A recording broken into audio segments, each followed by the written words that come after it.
All right, it's load up. Gage, Kennel, go on, get up there. Kennel. Good boy. Dizzy. Dizzy, I know he took your kennel, but go in the other one. This is a Malinois for you. She's like, he took my kennel. You can go in this one. Dizzy, Kennel. She likes to go in the one he went into. And she doesn't like going into this one because she's a Malinois. Gage, you stay in there. Kennel. All the way. Kennel. So anyways, we're loaded up. And now it's time to go and get ready for those kennels to arrive. Well, there they are. Or there's one of them, I should say. It's going to be 2 trips. That's the smaller of the 2. I don't know if they're going to make it through the gate. He might be a little too wide and a little too long. All right, guys. This is the smaller and wider kennel. And for those of you wondering why this looks like that, it's because they're the same thing, except with some small adjustments. As you can see, nice heavy gauge and a gate and a insulated doghouse. I'm quite happy with this, guys. I think these are going to be really nice. I was thinking that this might be a kennel also that I might put a female with some older puppies in, because it's a very nice big kennel. Okay, guys, so the sheds are up. Now, you might notice the weather looks different, and that's because it's another day. They actually ended up having to take one of them back because they put that doghouse over there right up against the fence. And obviously, that's not going to work because the dog will just jump on top of that and then jump right over that little gap up there. So, anyways, they're good guys. They took it back. They fixed it. And now here we are. So the dogs that are in here are not actually in here permanently. They are just in here for the day because they're up here for training. And as you can see, there's a lot of space. So we are going to put some permanent dogs in here. I just haven't selected the ones that I'm going to keep out here. Probably my personal little projects I'll keep out here. And then that way, you know, even if it's a slow day and I don't get the dog out as much as I might like to, no big deal. Now, the one problem I'm seeing already is I don't know who threw straw on the ground here. They're going to get yelled at because I have said I do not want straw lying on the ground. It's just going to get soaked and it's going to rot and it's going to create an unsightly mess, as we're already seeing here. So somebody today is going to be raking up all the straw. But other than that, I'm really happy with these 2 buildings. We've got our winter porta potty. That's the next step, is to get a proper bathroom. But we're waiting until our new building is erected for the proper bathroom. And then there's one other thing that's going to be going here, and you guys should be seeing it before Christmas. So onwards and upwards, as always. More work, more improvements, making things better for us, making things better for the dogs. And everybody is happy. This is Isa. This is one of our breeding females from the Czech Republic. Talking about European dogs, and she's a very nice dog, very social, excellent drive, excellent grips. Whatever you want to do with her, you can do. We are looking for a co-owned home for her, and what co-ownership is basically you get a fantastic dog for free, and we get to use her for breeding. We want 2 litters from this beautiful baby girl. She's not a baby. I think she's about 2.5, 3 years old, and then she's all yours if you are in Ontario. And only if you're in Ontario and you are local, look us up. And if you have the right situation for her, then we can talk. And we do have other dogs, both puppies and adults, that we're offering this program for, because we prefer, even if we get less breedings out of the dog and we don't retain ownership after those breedings, we prefer for the dogs to live in a family situation, because I think, even though we have very nice kennels and a very nice setup and lots of employees and whatever else, it's better for them in the long run. So that's the situation we're looking for Isa and a couple of the other girls that we have here. Okay, guys. Well, we got some Christmas stuff because I'm basically going to be lighting up Shield Canine like a Christmas tree this year. Kind of, we did it last year, but this year I want to go even further. You know, it's been such a miserable year, what with all the corona nonsense. And I'm not going to blame the disease. That's another topic. But regardless, it's been a miserable year. So, you know, for a lot of people, let's brighten it up. Let's make it fun. Don't look at my messy truck. That's nothing for anybody to see or emulate. Anyways, we'll check back in with you guys when I'm at the kennel. We're going to be putting all this stuff up, and it's going to be pretty lit, so to speak. Okay, guys, so I'm pulling out of Canadian Tire here, and I spot a fantastic little place. So I think I'm going to be going in there because I need my little fix. These guys are pretty legit. I've been in there once before. It's a new business. It's really nice. All right, guys, I'm in the cigar store. Got myself a little something for the ride. These guys are fantastic. I've been here before. Little something to start the day. What's the name of this place? This is Havana Castle. Come here for all your cigars.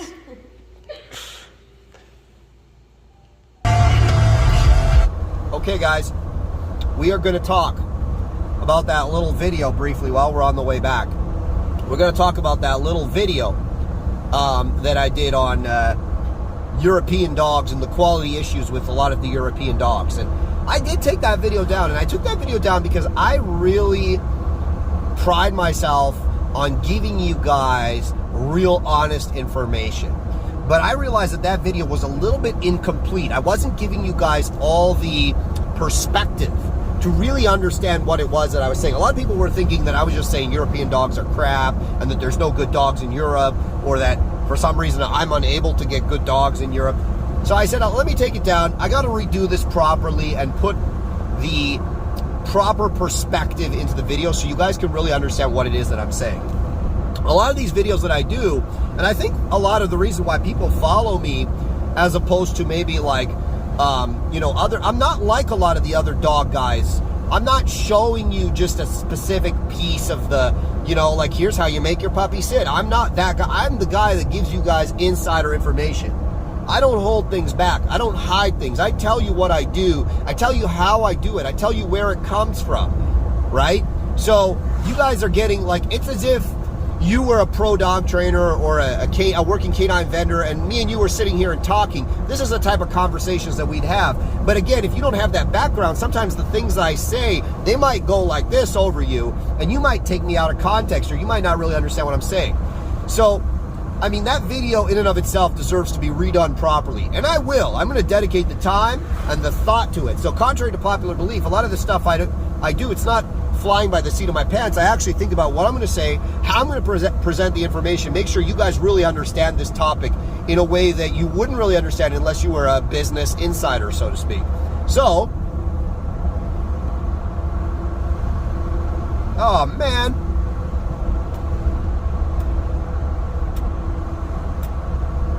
My cigar's dead. Well, guess that means I get to roll up the window before I relight this thing. So, anyways, guys, just getting back on that topic, okay? What a lot of you guys didn't understand was I wasn't saying all the dogs that I've got from Europe weren't good. I wasn't saying that there aren't good dogs in Europe. There are fantastic dogs in Europe. There are fantastic breeders in Europe. A lot of you are assuming that I buy dogs as puppies from breeders. I most certainly do not, right? In this business, you don't buy dogs as puppies generally. When I buy a dog as a puppy, I have no plans to make money on that dog. I'm literally buying the dog to see how it turns out, to see if it's a worthy breeding candidate, to see if it's, you know, a good representation of its parents, of its bloodline, and a lot of it's for me. Here's the thing, guys, right? When you buy a puppy, it's very unlikely you're going to make any money. It's just, that's just the way it is. So from a business perspective, it's not a good idea. From a business perspective, the reason why we buy dogs from Europe, and again, I'm going to go more into detail on this topic. The reason why we buy dogs from Europe is because, not because we don't have the same lines here, not because, listen, we've been importing European dogs for many generations. There are many good breeders here. There are good breedings that happen here. The thing is, when North American people buy those puppies, generally speaking, they don't become available again. Now, I've talked about exceptions to that where I get access to the puppy at a year old. In Europe, they have a bit of a different culture surrounding dogs. They have a huge dog sport culture. And what that dog sport culture does is it provides a lot of access to young dogs, dogs between the ages of 8 months and 2 years of age, that are available for sale, okay? Now, in North America, that culture, number one, there's a lot less people participating in dog sport here. And here people, I don't know if I would say they're more attached to their dogs, but in Europe, they tend to keep them outside more. They're more considered like, especially the sport dog side of things, they're more considered like, this dog is for the sport, he's not just our baby. Whereas in North America, a lot of the time, the dog is a baby first and a sport dog second. So in Europe, they're a little bit less attached, and if the dog isn't what they want it to be, or if the dog, or maybe there's a life change in their situation, they've got no problem selling the dog.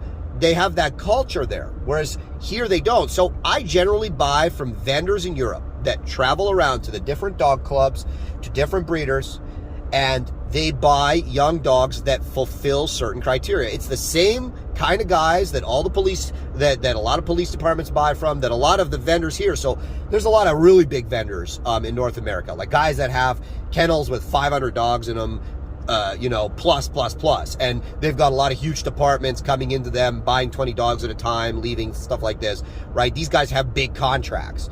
I'm not one of those guys where I'm supplying, like 30 dogs at a time to a specific department or something like that. So those guys buy from these vendors in Europe, right? Who travel around Europe to all these different places that they go, buying young, promising dogs. So if they see a nice young dog, they say, hey, will you take X amount? And if the owner wants to sell, maybe the owner needs some money, maybe they're a little bit, in a bad situation because of Corona. There's always a reason. Maybe they're getting a little too old. Maybe they're a little too sick. Maybe they have 2 dogs. They like the second dog more, so they're going to sell the one that they don't like as much. Maybe the dog is too much. I've bought a lot of dogs where it's too much. The handler gets in a little bit over their head with the dog. Dog's too much. They sell the dog, right? So this is where we get the dogs from, right? And then what they do is they say, okay, I say, listen, I need 5 dogs that fill this specific category. I'm looking for these things. I'm looking for environmental stability. I'm looking for grips. I'm looking, let's say I'm looking for a family protection dog. I'm looking for drive, but I don't want extreme drives, blah, blah, blah, blah, blah. I have my laundry list of things that I look for. Other people here that, sell trained dogs have their own list. Listen, it's a funny story. I got in the guy that I deal with in Europe, I don't know if we're even still talking. He's a good guy, but we've gotten in multiple arguments about dogs he sent, right? Especially during Corona, because I can't go there, right? Like I can't go there. So I've had to buy a lot of dogs sight unseen. And sometimes he sent me a dog and I'm like, dude, what is this? This is not what I asked for. Now I'm going to have to work an extra 4 months to fix this specific issue this dog has from, some bad training. If I had seen this dog there, right, I wouldn't have bought him, right? I would have bought the other dog that's going to be a little bit less work for me to get where I need to go with that specific dog. That's me being honest. I know a lot of vendors like to pretend like everything that comes over from Europe is gold on 4 feet. It is most certainly not. Listen, what a lot of other guys do, I'm one of the weird guys in the personal protection business that actually cares about having deployable dogs, right? Now, I know there are other vendors that do care as well, but there are a lot of vendors, really big guys that sell dogs for big money that don't care. They buy, and I understand why they don't. They buy, these sport dogs. Oh, road's closed. They buy these sport dogs, okay? Like washed up sport dogs. So they'll buy a dog older than what I like to buy, like a 3-year-old dog. They probably washed him from the sport because he just didn't quite have the drive to take them to the higher levels, which in and of itself isn't a bad thing. But then a lot of the time they don't bother to change the dog over, right? They don't put a different set of obedience. They buy a 3-year-old IGP1 titled sport dog, and then they just resell that thing right away as a fully trained personal protection dog to a family, right? It'll be a 3 or 4-year-old dog, IGP1, maybe even IGP3. And the handler in Europe said, you know what, this dog isn't going to take me anywhere. I might as well part with him. So the vendor, buys the dog for, X amount. And then when the dog gets here, he quadruples the amount and sells it on to, Kathy, the soccer mom who wants to feel safe. Now, is there a particular problem with that? I don't know. It's up to you to decide if there's a particular problem with that. But I'm going to tell you this. Most of those dogs, if you watch the bite work, there's literally no intent behind the bite work. Now, I understand. Kathy the soccer mom probably can't handle too much intent, okay? I've dealt with Kathy the soccer mom, and I like Kathy the soccer mom. But when she says, I want to feel safe, I want to sell her something that has some ability to do it for real. So if the dog's only ever done bites on a field with somebody wearing the IGP helper suit with the whip and the sleeve, you see me wearing that a lot with the dogs that we train. But I also do other stuff. I do the suit work. I do the muzzle work. I do the hidden sleeves. I take the dog to dark, scary places, and I surprise the dog. I do things like that to give the dog some level of deployability so that he can do something for the family in terms of actual protection. Now, I could buy an IGP-3 dog or an IGP-1 dog, bring it here, and literally just show the IGP obedience and the IGP or Schutzhund. It's a sport for those of you that don't know, right? The bite work. And you guys that don't know would be like, oh, that's an awesome dog, right? And I could sell that dog. For me, that's not what I do. I don't generally even buy titled dogs because in my opinion, they're a little bit too old. I try to buy dogs all below the age of 3 years old, even preferably below the age of 2. They generally have very little training on them, and then I train them the way I need them to be trained to actually have real world style obedience. I've actually had people say, hey, look, I want a protection dog. He needs to be Schutzhund titled and this and that and everything else. And I say, why in God's name would your protection dog need to be Schutzhund titled? This is coming from a competitor, right? I'm a competitor. I'm not hating on Schutzhund dogs. I compete in Schutzhund. I love the sport. It's a fantastic sport. My dogs that do Schutzhund, guess what? If I want them to have any kind of real world capability, I do things outside of the sport as well to prepare them. People don't understand that. My God, it's been 10 minutes. It's been 10 minutes. I think I'm going to have to wrap up the blog. You know what? I said I was going to briefly touch this topic, and I've gotten lost in the sauce as I always do. Anyways, guys, I want you to understand there are fantastic dogs in Europe, and I will go to Europe and buy dogs again at some point, right? I'll probably buy another breeding male from Europe, stuff like this. But it is not the be-all and end-all. Those lines are here. Anybody that's breeding working dogs here, generally their dogs are only second or third generation, maybe even first generation North American. They're all from Europe. You go back in the pedigree, Chris Spodlazov, Drago Ekidius, all the big names are in those pedigrees, So don't get it twisted. Not everything that comes over from Europe is gold on 4 feet. In many cases, some of the stuff, like I've said before, I don't buy from breeders. So it's not a question of breeders don't want to. I don't want to play, crapshoot games with puppies. And it is. Now, could I go to Europe in person when they change the rules or whatever it is, right? And go from club to club and buy like a brace of like 5 to 10 dogs that are freaking fantastic? Absolutely. But again, here's the thing. Fantastic for me is not fantastic for thee. And don't get it twisted. I have very extreme tastes. And in the beginning, when I was selling dogs, I constantly ran into issues where I would buy a dog because it was to my taste. And then I was in the position where I'm like, man, this is not an easy dog to sell. Because he's to my taste. He's not to your taste, right? He's not good maybe for the average person that doesn't really know anything about dogs to live with. And I've really changed. It's really helped me. And you guys watched earlier videos, right? Where I really talk about how important it is to match the dog to the handler.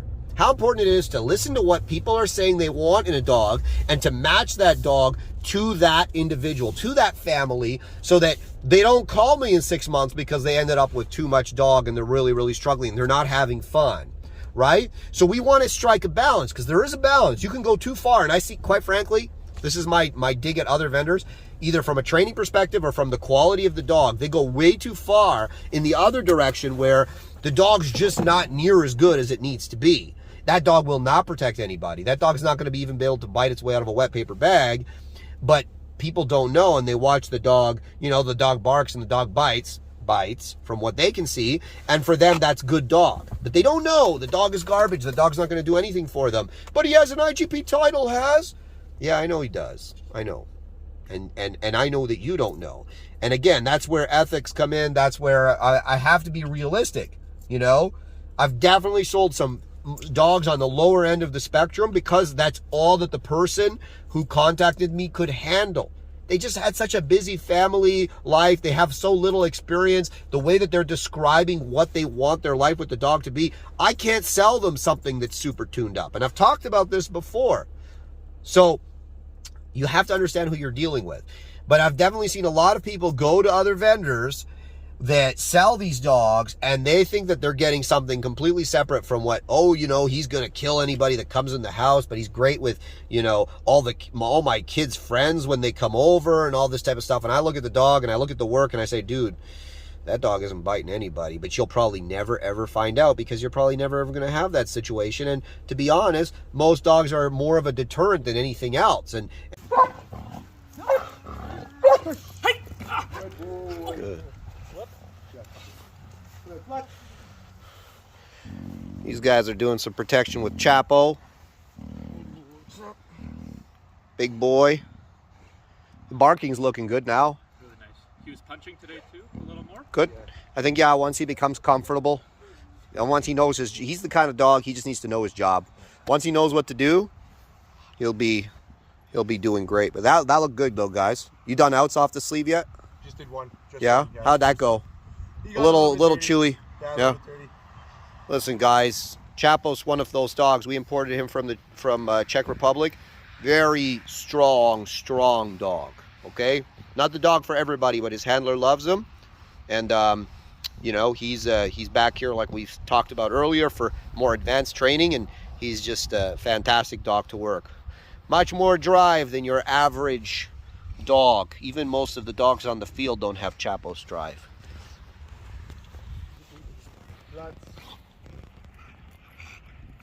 Lots.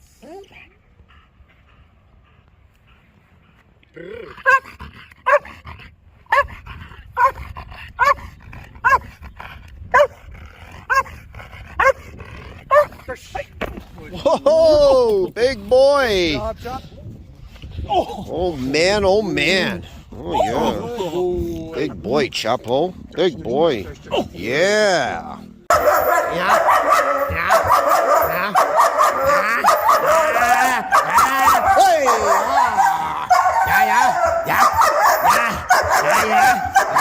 Hey!